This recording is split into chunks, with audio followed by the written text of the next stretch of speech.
The trappings of pretending to be okay when you're not can be devastating. This was a side effect I was not prepared for or expected to have to deal with after breaking both of my wrists in a motorcycle accident.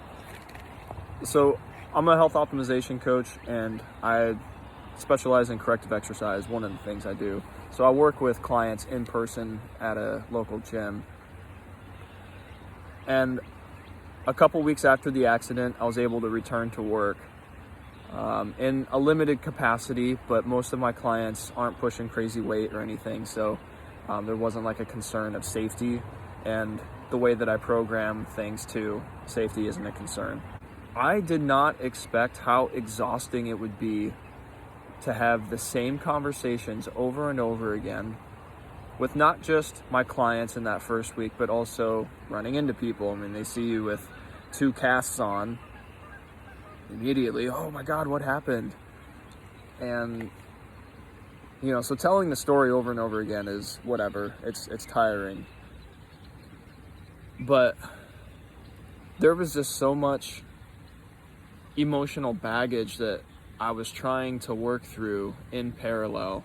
And it's not socially acceptable when someone asks how you're doing to be like, honestly, I'm not okay. Then you just kind of go on autopilot and say the same empty platitudes of taking it a day at a time, or I'm grateful it wasn't worse. I have never felt so isolated and alone in this experience in my life. And I have to believe that part of that is being an actor and pretending to be okay when I'm not. I think that is an extremely isolating place to be. Some of the ways that I was able to manage that is I have 2 people in my life that I trust with anything. I was able to have some phone conversations and just at least express, unfiltered how I was feeling and let those emotions come out. And even though they were phone calls, I didn't have somebody there with me, I still felt connected, heard, and safe. And the other avenue was just writing. I'm a musician and a songwriter, and so I can't play my instrument, but I can write lyrics.